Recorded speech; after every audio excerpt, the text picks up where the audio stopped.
حضرت نوح علیہ السلام کا قصہ ابھی کنٹینیو ہے۔ اللہ سبحانہ تعالیٰ فرماتے ہیں وَأُوحِیَ اور وحی کی گئی اِلیٰ نوح طرف نوح علیہ السلام کے انہو کہ بے شک وہ لن یؤمن ہرگز نہ ایمان لائے گا من قومک تیری قوم میں سے الا مگر من جو قد تحقیق آمنا ایمان لا چکا یعنی پہلے فلا تو نہ تب تئس تو غم کر بما بوجہ اس کے جو کانو یفعلون وہ کرتے ہیں۔ حضرت نوح علیہ السلام کو وحی کی گئی کہ اب کوئی ایمان نہیں لائے گا آپ کی قوم میں سے سوائے ان لوگوں کے جو ایمان لا چکے ہیں۔ اس کے بعد نوح علیہ السلام نے ان کے حق میں بد دعا کی تھی کہ اے اللہ اب کسی کافر کو زمین پر نہ رہنے دینا۔ اس کا ذکر سورہ نوح میں آتا ہے۔ انہوں نے دعا کی تھی رب لا تذر علی الارض من الکافرین دیارا۔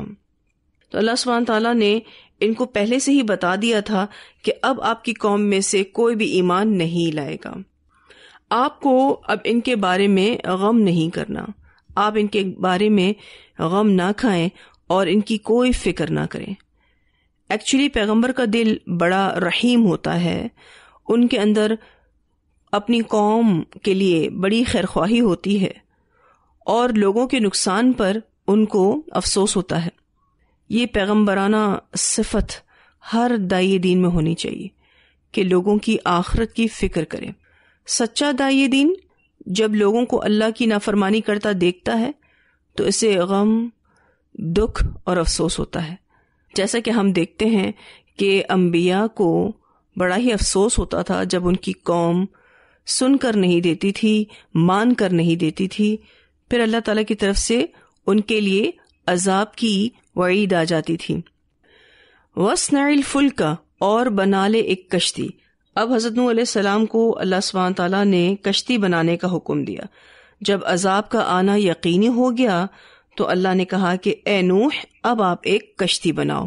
وَاصْنَعِ الْفُلْكَ اور بنا لے ایک کشتی بِأَعْيُنِنَا ہماری نگاہوں کے سامنے، یعنی ہماری انڈر سپرویژن میں یہ کشتی بنے گی تاکہ کام ٹھیک سے ہو۔ وَوَحْيِنَا اور ہماری وحی کے مطابق، یعنی ہماری انسٹرکشنز کے مطابق یہ کشتی بنے گی۔ آپ سوچیں یہ کیسی کشتی ہوگی جو اللہ کی نگرانی اور ہدایت کے مطابق بنی تھی، جس کو پہاڑ جیسی موجوں کو فیس کرنا تھا۔ تو یہ جو حکم دیا گیا حضرت نوح علیہ السلام کو کہ اب آپ کشتی بناؤ گے ہماری نگاہوں کے سامنے اور ہماری وحی کے مطابق، اس سے یوں لگتا ہے کہ کشتی کے ہر مرحلے پر ان کو اللہ کی طرف سے ہدایات مل رہی تھیں۔ مثلاً لمبائی اتنی ہو، چوڑائی اتنی ہو، لکڑیاں یوں تیار کرو، وغیرہ وغیرہ۔ وَلَا تُخَاطِبْنِی اور نہ تو مخاطب ہونا مجھ سے، فی الذین ان لوگوں کے بارے میں جنہوں نے ظلموا ظلم کیا، انہم بے شک وہ مغرقون غرق کیے جائیں گے۔ پھر اللہ سبحانہ تعالیٰ نے فرمایا کہ اب ان منکرین میں سے کسی کے بارے میں کوئی درخواست، کوئی دعا یا کوئی سفارش وغیرہ آپ کی طرف سے نہ آئے، اب اس کا وقت گزر چکا ہے۔ تو عذاب ہٹانے کی درخواست مت کرنا یا ان کو مہلت دینے کی بات مت کرنا، کیونکہ ان کا خاتمہ لکھا جا چکا ہے۔ حضرت نوح علیہ السلام کو اپنی قوم کو دیکھ کر کتنا افسوس ہوتا ہوگا کہ اب عنقریب یہ سب ہلاک کر دیے جائیں گے، اور ان کو جو کشتی بنانے کا حکم دیا گیا اس سے تو باقاعدہ یہ بات طے ہو چکی تھی کہ بہت ہی بڑا عذاب آنے والا ہے، اور اب یہ کشتی ہی اہل ایمان کو اللہ کے حکم سے بچائے گی۔ وَيَصْنَعُ الْفُلْكَ اور وہ بنا رہا تھا کشتی۔ اور کیسے بنا رہے تھے کشتی؟ اللہ کی نگرانی میں اور اللہ کی وحی کے مطابق یہ کشتی بنا رہے تھے۔ اس سے ایک اور بات پتہ چلتی ہے کہ یہ دنیا میں بنائی جانے والی پہلی کشتی تھی۔ کوئی نہیں جانتا تھا کہ اس طرح کی سواری کیسے بنتی ہے۔ تو جب وہ نوح علیہ السلام کشتی بنا رہے تھے، وَكُلَّمَا اور جب کبھی، کلما کا مطلب ہوتا ہے وین ایور، جب کبھی، مر علیہ گزرتے اس پر یعنی نوح علیہ السلام پر، ملأ سردار من قومی، اس کی قوم میں سے، سخروا منہ، وہ تمسخر کرتے اس سے، یعنی ان کا مذاق اڑاتے۔ قولا، اس نے کہا، یعنی نوح علیہ السلام نے کہا، ان اگر، تسخروا تو مذاق اڑاتے ہو، منا ہمارا، فإنا تو ہم بھی، نسخروا ایک روز ہم مذاق اڑائیں گے، منکم تمہارا، کما جیسے، تسخرون تم مذاق کر رہے ہو۔ یہ قوم اپنے پیغمبر کا بھی مذاق بناتی رہی۔ حضرت نوح علیہ السلام جب کشتی بنا رہے تھے، قوم کے سردار وہاں سے گزرتے تو ان کا مذاق اڑاتے۔ حضرت نوح علیہ السلام اپنے اہل ایمان ساتھیوں کے ساتھ اپنے اس کام میں بزی تھے، یعنی کشتی بنا رہے تھے، اور جس جگہ حضرت نوح علیہ السلام یہ کشتی بنا رہے تھے، ظاہر ہے وہاں ہر طرف خشکی ہی خشکی تھی، سمندر یا دریا کا دور دور تک کوئی نام و نشان نہیں تھا۔ اب سوچیں ایسی سچویشن میں وہ سردار کیسا مذاق بناتے ہوں گے۔ کہتے کہ خشکی پر کشتی چلانے کا ارادہ ہے، یعنی تمہارا دماغ تو نہیں چل گیا؟ یا کہتے کہ پہلے نبوت کا دعویٰ کیا، اب تم بڑا ہی بن گئے ہو۔ تو نوح علیہ السلام کو کشتی بناتا دیکھ کر کفار یہ کہتے تھے کہ نبی ہونے کے بعد اب بڑے ہی ہو گئے ہو۔ جیسا کہ میں نے آپ سے ذکر کیا کہ یہ دنیا میں بنائی جانے والی پہلی کشتی تھی، تو ان کافروں نے پہلے سے کوئی کشتی نہیں دیکھی تھی۔ نوح علیہ السلام نے کہا کہ یہ ہمیں پانی پر لے کر چلے گی، یعنی ہم جب پانی آ جائے گا تو اس پر سوار ہو جائیں گے۔ تو وہ ہنسنے لگے اور مذاق اڑانے لگے۔ تو نوح علیہ السلام نے کہا کہ آج تم میرا مذاق اڑا رہے ہو، بے شک اڑا لو، کل طوفان میں تمہارے ڈوبنے کا نظارہ ہم سب مسلمان کریں گے۔ فسوف تعلمون، پس ان قریب تم جان لوگے، من یأتیہ، کون ہے آتا ہے اس پر، عذاب، عذاب، یخزیہ، اس کو رسوا کر دے گا دنیا میں۔ نوح علیہ السلام نے کہا کہ جلد ہی تمہیں معلوم ہو جائے گا کہ دنیا میں رسوا کن عذاب کس کو ملے گا۔ وَيَحِلُّ، اور اترے گا، علیہ، اس پر، عذاب مقیم، عذاب دائمی، یعنی آخرت میں۔ اور آخرت میں دائمی عذاب یعنی جہنم کا کون مستحق ہوگا؟ یہاں جو عذاب مقیم کی بات ہوئی تو قوم نوح غرق ہونے کے بعد آگ میں ڈال دیے گئے، یہ ہے ان کا دائمی عذاب۔ اللہ سبحانہ تعالیٰ نے ان کو یہ بتا دیا کہ بس جلد ہی تم جان لو گے کہ جس پر ایسا عذاب آتا ہے جو اسے دنیا میں رسوا کر دے گا، اور جلد تمہیں پتا چل جائے گا کہ کس پر دائمی عذاب اترتا ہے۔ حتیٰ، یہاں تک کہ، اذا، جب، جاء، آ گیا، امرنا، حکم ہمارا، وفارت تنور، اور جوش مارا تنور نے۔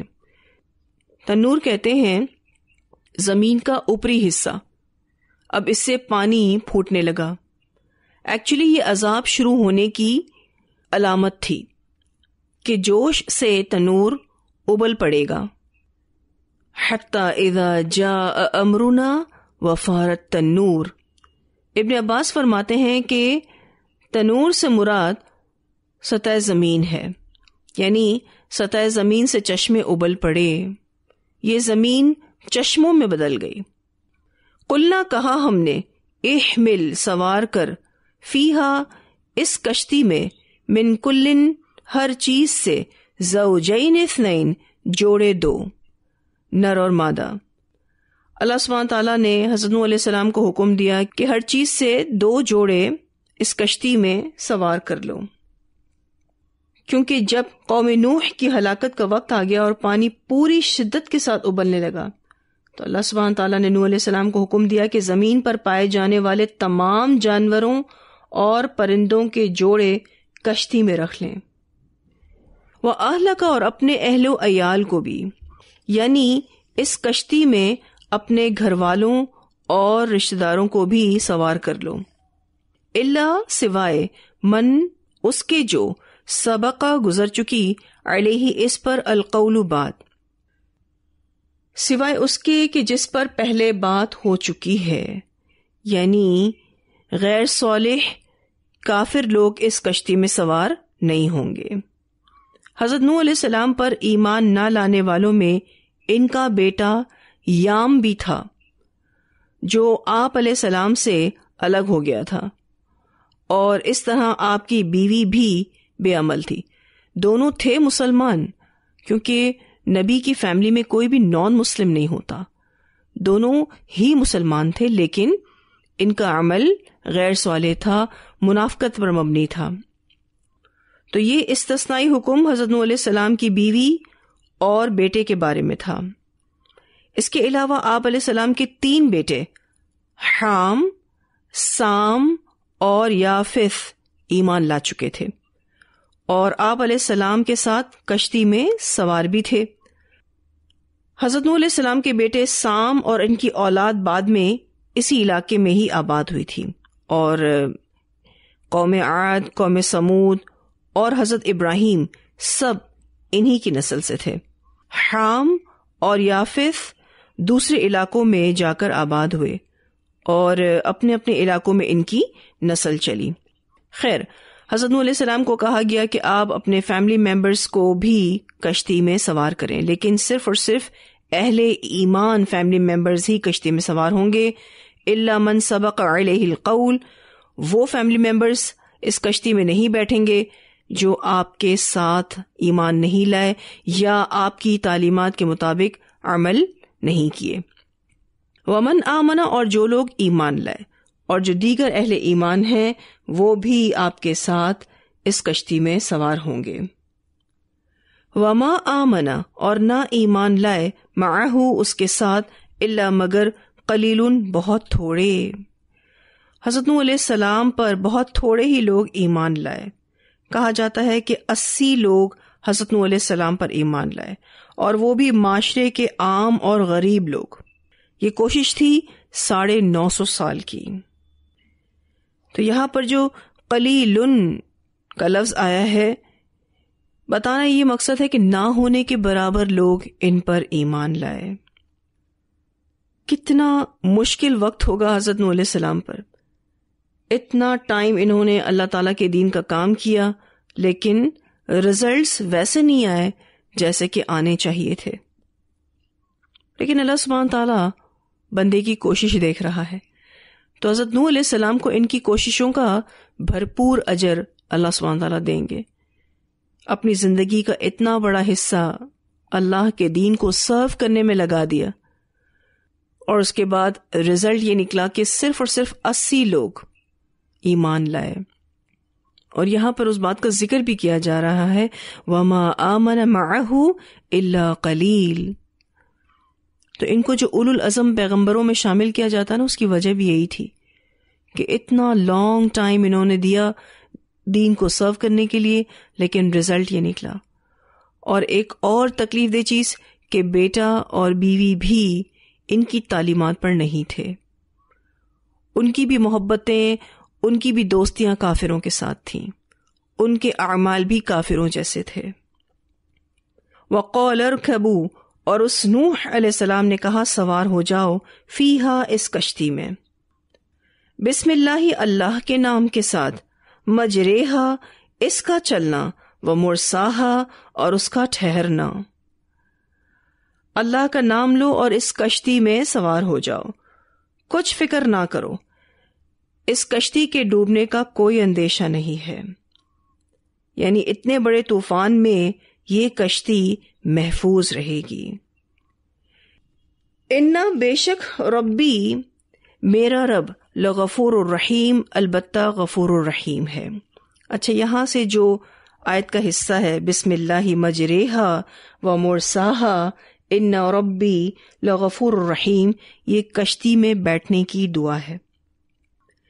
اب حضرت نوح علیہ السلام نے جیسے ہی دیکھا کہ طوفان آنے لگا ہے تو اپنے مسلمان ساتھیوں سے کہا کہ کشتی میں سوار ہو جاؤ، اور یہ کہ اللہ کے نام کے ساتھ سوار ہو، کیونکہ یہ اللہ کے نام کے ساتھ ہی چلے گی اور اس کے نام سے اس کی مرضی کے مطابق رکے گی. یعنی جب تک اللہ چاہے گا اور جس سمت چاہے گا چلائے گا، اور جہاں اس کی مرضی ہوگی یہ ٹھہر جائے گی. بہت ہی اسپیشل کشتی تھی جو صرف اور صرف اللہ کے حکم کے مطابق چلتی تھی. یعنی اس کو چلایا نہیں جا سکتا تھا، کیونکہ اتنے بڑے طوفان میں کشتی کو کون چلا سکتا ہے؟ وہ کشتی تو بس اللہ کے حکم سے ہی آگے پیچھے ہو رہی تھی، موجوں میں اپنے آپ کو سنبھالے ہوئے تھی۔ اب سوال یہ پیدا ہوتا ہے کہ اس طرح کے موقعوں پر کہ جب آپ کسی سواری میں سوار ہوتے ہیں، دعائیں پڑھنے کا کہا جاتا ہے، جیسے کہ اس آیت میں بھی آپ یہ دعا پڑھ رہے ہیں کہ جب بھی کشتی میں سوار ہوں تو ان الفاظوں کے ساتھ اللہ تعالیٰ سے دعا مانگیں۔ اس کی پہلی وجہ تو یہ ہے کہ اللہ کا شکر ادا کیا جائے۔ جیسے ہی ہم سواری میں سوار ہوں اور دعا کریں تو اس کی وجہ کیا ہے کہ ہم اللہ تعالیٰ کا شکر ادا کریں۔ دوسری وجہ حفاظت کے لیے، کہ اللہ سبحانہ تعالیٰ کی ہم حفاظت میں آ جائیں۔ جب ہم اللہ کو یاد کر کے اس کا نام لے کر سواری پر سوار ہوں گے تو اللہ ہمیں اپنی حفاظت میں لے لے گا۔ اور ایک تیسری وجہ کہ عاجزی کے اظہار کے لیے دعا کی جائے کہ یا اللہ تو نے ہمیں یہ سواری دی ہے، ہم تو اس سواری کو مسخر کرنے والے نہیں تھے۔ تو ایسے موقعوں پر دعا پڑھنے کا اسی لیے کہا گیا ہے، ایک شکر گزاری کے لیے، دوسرا حفاظت کے لیے، اور تیسرا عاجزی کے اظہار کے لیے۔ پھر فرمایا ان ربی لغفور الرحیم، بے شک میرا رب البتہ بڑا غفور الرحیم ہے۔ زمین کو اللہ نے ظالموں سے پاک کیا، یہ اللہ کی مغفرت اور رحمت ہے۔ بے شک میرا رب مغفرت کرنے والا اور رحم والا ہے، وہ ہمیں ضرور اس طوفان سے نجات دے گا۔ اللہ نے جہاں ظالموں سے اس دنیا کو پاک کیا، وہاں اللہ سبحانہ تعالیٰ ہمیں ضرور اس طوفان سے نجات دے گا۔